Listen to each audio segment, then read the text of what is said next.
We have Damilola Parkinson. I'm the co-founder and CEO of Ellamediate. And I am Oluwatobi Adetona. I am the co-founder and legal officer of Ellamediate. And I'm Christopher Woghiren. I'm the co-founder and CMO, Chief Marketing Officer and Chief Operations Officer for Ellamediate.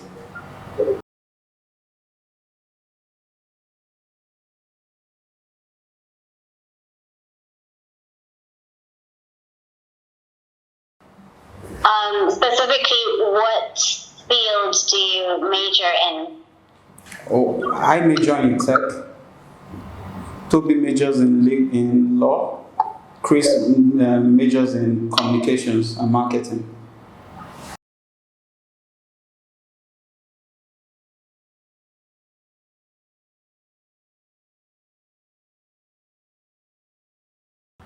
Okay, Ellamediate is a prop tech company that is championing co-ownership of prime real estate around the world. We're creating that co-ownership platform by leveraging blockchain technology, which allows us to be able to do two things. One, we're able to tokenize real estate, and secondly, we're able to ensure that all our agreements are executed via smart contracts. So, in a nutshell, that's what we're doing. The effects of that are that we're able to reduce the barrier to entry for people who are coming into real estate. So, with this as $100, you're able to buy, co-own an asset for rental income or capital gains. We're also using the technology to allow us to be able to create an exit market. So, when you buy real estate, you are not able to exit because we have a secondary market that is built on the blockchain technology where people can come in and via peer-to-peer transactions exit their investment. So that's what we're doing in a nutshell. The effects of that obviously are many, but in a nutshell, that's what we're doing.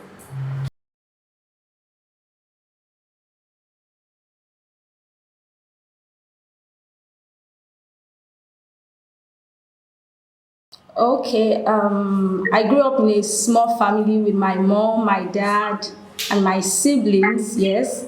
So sometimes we have a little bit of cousins, nephews who come and just spend the time with us, but it's just a small setting. Myself, my siblings, and my parents. So that's just it. My favorite childhood memory was always accompanying my mom to her store. My mom deals in fabric, so I think I caught that entrepreneurial skill. So I always loved going with her, and I think all through my years, even before I went to the university, I was always more or less like a second-hand person in her store. So I think that was one of my fondest memories growing up.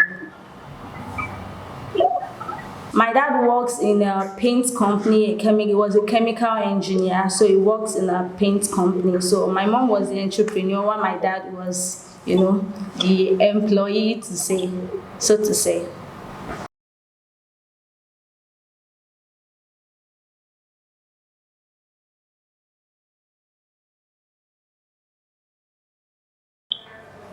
Okay, I'm the last of four children. I grew up with my mom.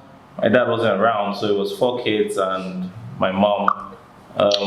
We lived in Lagos all my life, schooled in Lagos all my life also. So, most of my existence has been here in Nigeria. And it's been interesting. It was an interesting childhood, really.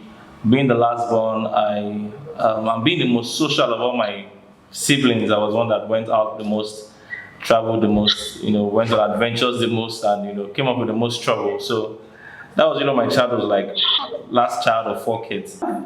Different memories. But I think one that strikes me the most, one that I think I'm going to remember for the rest of my life was just before I went to boarding house. I had gotten admission into school, but my mom was low on funds, and at that time, my dad had sent some money that just got lost in transit. This was the days before MoneyGram and Western Union. So he had sent somebody to deliver the money months ago, and the money never came. And then a week to admission, everybody is confused about how I'm going to get into school, pay my school fees, and all that stuff. The person miraculously, knocks on the door with the money. And when the person came, you could get that sense of relief from my mom. And after the person left, we had a small dance in the house, around the house, dancing to celebrate the fact that I was going to be able to. So my family is very closely knit. Okay, so I had very protective siblings, and the truth of the matter is that I'm the only entrepreneur. All my other siblings are more career based, so you can imagine how much of a different kind of child I was. So it was interesting. A lot of fights. I can testify to that. A lot of arguments and stuff. But all in all, it was nice. I enjoyed my family. So they didn't treat me badly.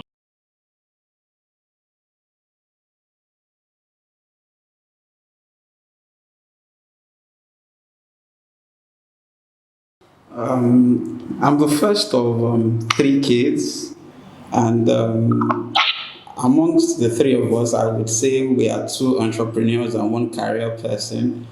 And we grew up in Lagos. We were born and bred in Lagos.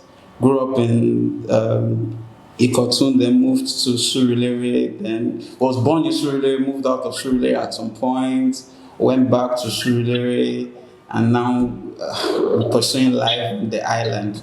So that's just how the transition has been basically. My sister, who happens to be the second entrepreneur, happens to be the person that I resonate with the best. It's because we both understand what it means to be entrepreneurs.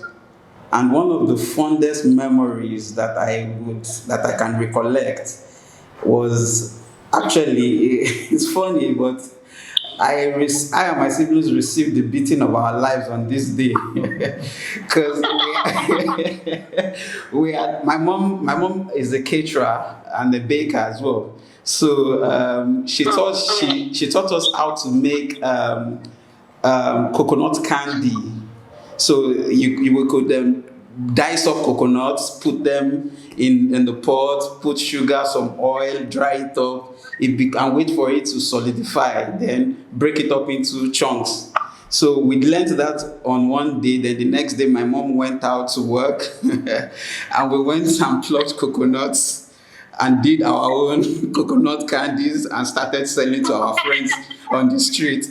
So the funny part is we exhausted all the sugar that she uses for her baking. Then she came home raving mad, and we received the beating of our lives. But one thing that we took away from that episode was that we were business people already at that young. I think I was about 7 or 8 at the time.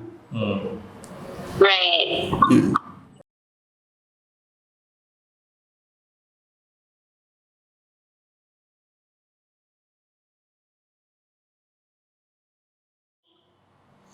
Okay, I have 12 years of experience in the tech space, and I've studied quite a number of programming languages over the years. So I'm basically a front-end developer slash, I'll call myself an almost full stacks developer, but my major strength is on the front end. And I've done some digital marketing, skill acquisition as well, and some other soft skills that actually harnesses all the abilities I've brought together on this team. Um, I've one of the major achievements in the in my career thus far, I would say, will be recognition of one of the solutions I deployed sometime last year that was recognized by the African Union as one of the top 50 tech for educational developments. So those are some of the achievements in the career as well. I went to school in Ibadan. I started schooling in Lagos, went to Government College Eric Moore, then went and furthered my education in University of Ibadan.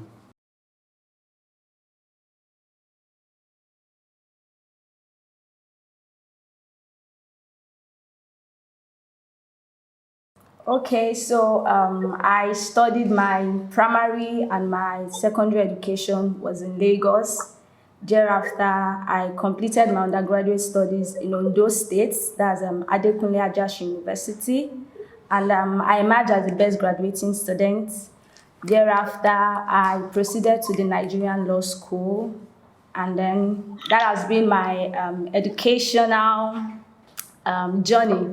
So my experience in the legal profession has been, I have over 5 years experience in the legal profession with expertise in real estate, corporate and commercial law practice.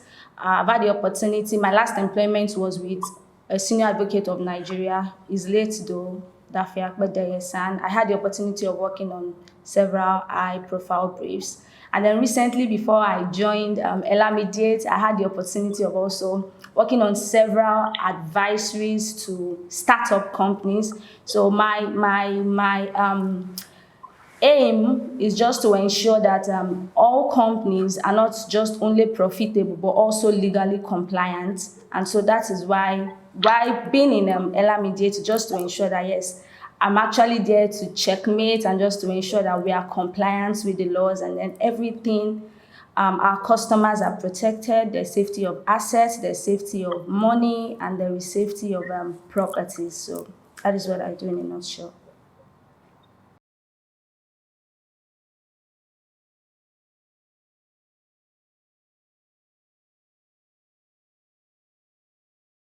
Okay, so primary school Lagos, secondary school I did it in the Federal Government College Lagos, Janiki, University of Lagos, Akoka. Service. I did a BSc in architecture. I didn't go to do my masters because at that time I decided that I wanted to be more than an architect.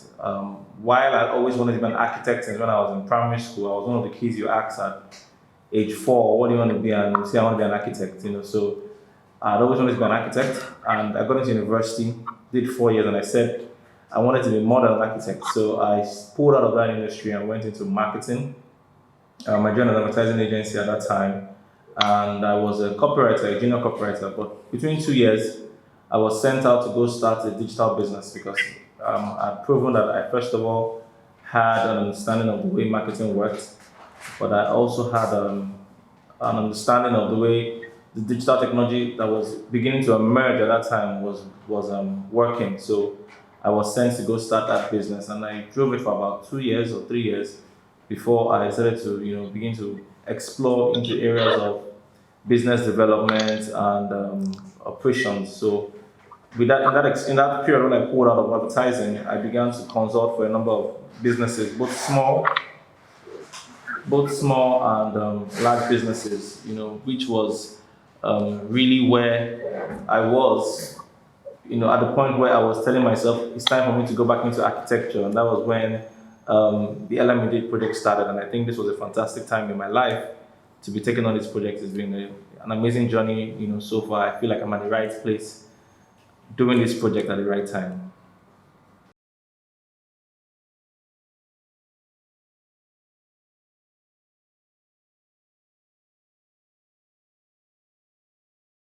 Okay, so I'll give you the backstory.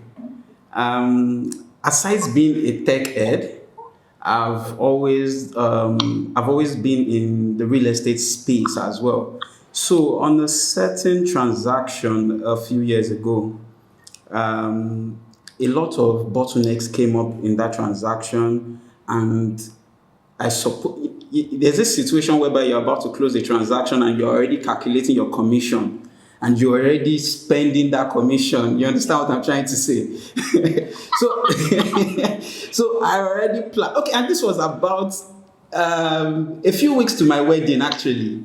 So I already had so much hopes for that fund coming in, and a lot of actors, agents, and all of that. They brought in so much bottlenecks, and the transaction fell apart.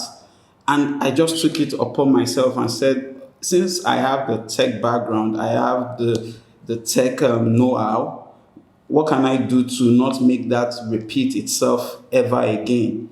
And I got talking with an advisor who advised me accordingly, and it was the connection between myself and Toby and Chris. And the moment we spoke for the first time, it was like a marriage made in heaven. We just hit the ground running. We just hit the ground running. Everybody was just, you understand? And the moment everyone heard about the idea, we had like a mixer of sorts. And when we got talking, we could not stop talking. We could not stop sharing ideas. We could not stop it. So I just knew that, man, this was just it. We were just the team. So that was and since then we've morphed into this, and even at that, we've not even been able to get other people, other young people, to believe in the team and work with us as well. Yeah, I think the idea came at the right time. Yes, yeah. For everybody, like we're at a point in our lives where the idea just made sense. So when we heard it, it resonated with us, and we just connected on that platform. I think here we are. Yeah.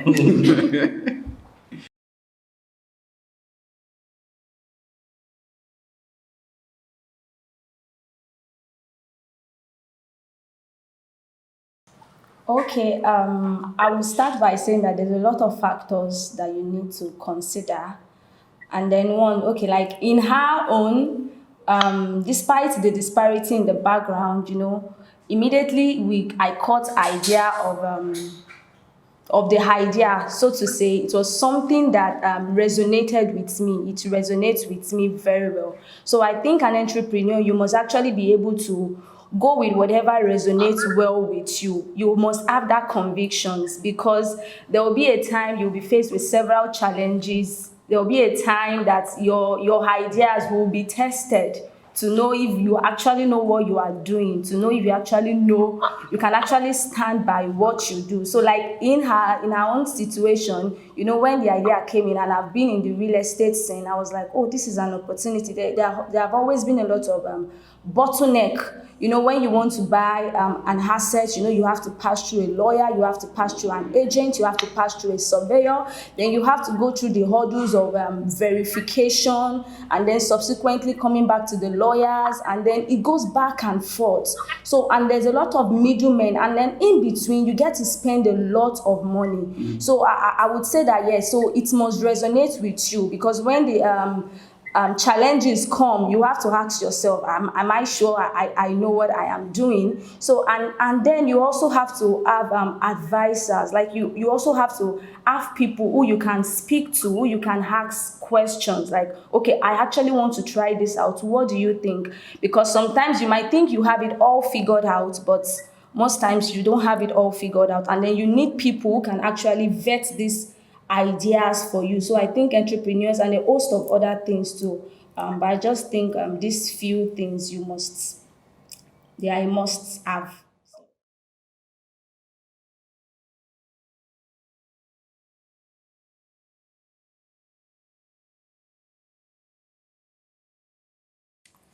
Okay, when an entrepreneur is picking a partner, first, like Toby rightly said, is resonance.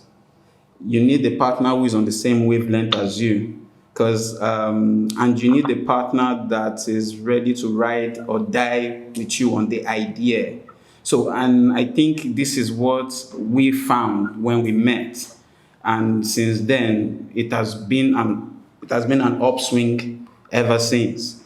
So I think those are the primary things you need. Then like she also said, a board of advisors, people that can help vet the ideas, people who are seasoned in their industry as well, people that have stood the test of time in their field. So they are the best to help us not make the wrong moves and take the wrong decisions. So for me, that is where I would pivot, choosing and picking a partner.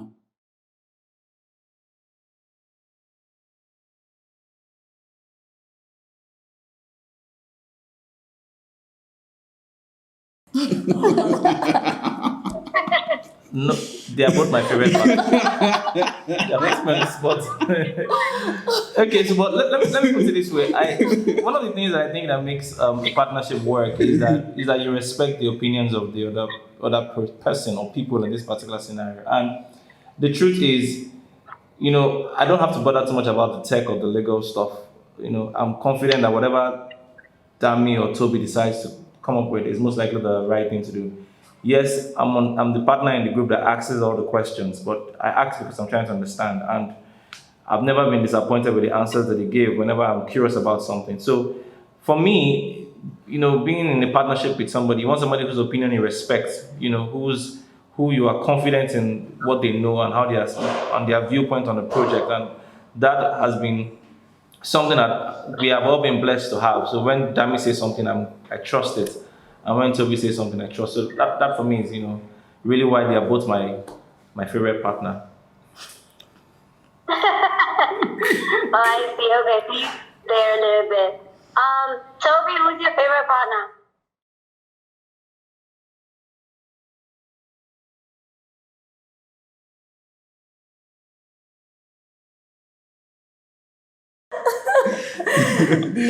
They both have their strengths and their personalities.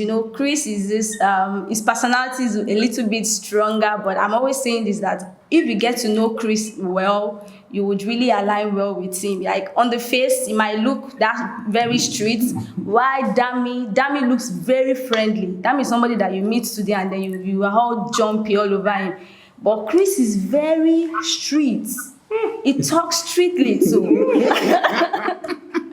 But they both have their strengths. Like sometimes, like when we're talking about the communications aspect, Chris is an expert in this field, and he does well to educate, and then it's just like he's never caught on fresh. So he always know what to say, what to do, and Dami being the tech expert also, they both have their strengths, so they are my favorite partner. So.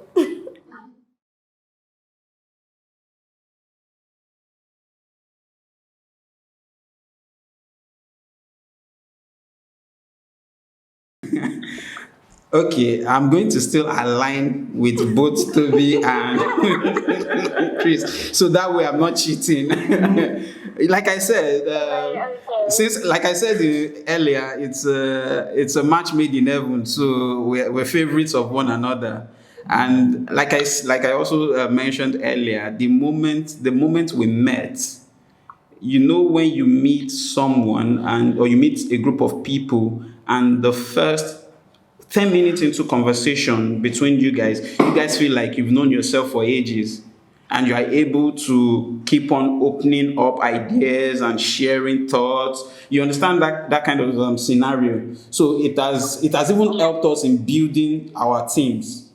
You understand? So now even everybody that works with us, we share same values. So even everybody that has come on board, these are the things we have looked out for before you even join the team. You don't need to be that geek. You don't need to be that perfect communicator. You don't need to be the perfect legal person. All we just need to see is that fire in you to ride with us. Because it is going to be a long journey. It is going to be a bumpy one at some point.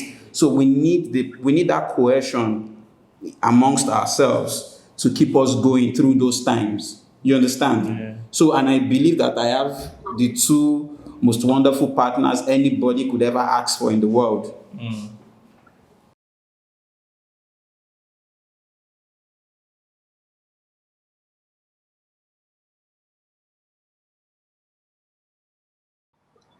Okay, there are several things that is unique about Ellamediate, and then one of such uniqueness is the entry and the exit barrier. Ellamediate has come to eliminate the entry and the exit barrier in real estate. Before, you can't just you can't just buy a real estate asset in the twinkle of an eye. That is what Ellamediate has come to do. Now you can just go to our website, look at any property of your choice, and then just pay, and then you get it. So we've come to eliminate the entry and exit barrier. Also, another unique thing is the fact that we've also come to eliminate all forms of bottleneck.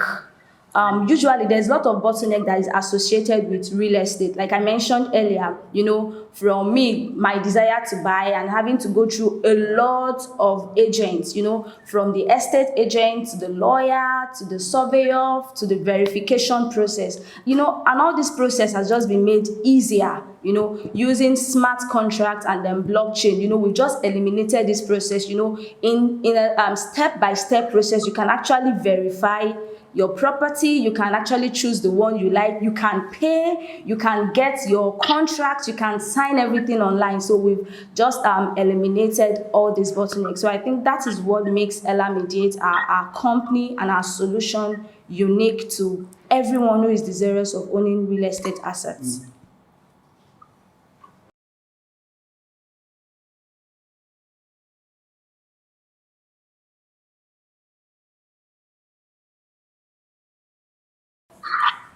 All right. The first problem it solves, we believe, is the problem of capital.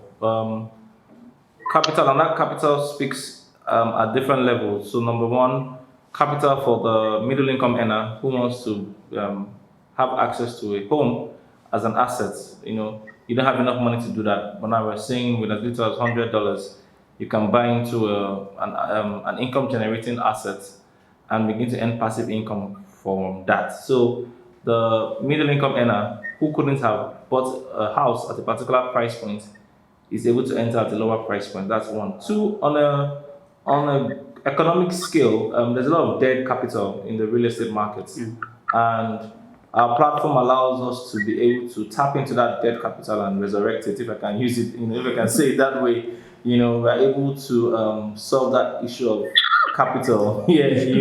Because imagine you've invested in a $1 million house or property or real estate, and for some reason you want to exit from that transaction. It's pretty difficult to just exit without having a platform like ours that allows you to onboard the platform, the asset for many buyers to come in to. So that we believe is one of the biggest problems we're solving, the capital problem in the real estate market. There are other problems, but for me, that's the biggest one.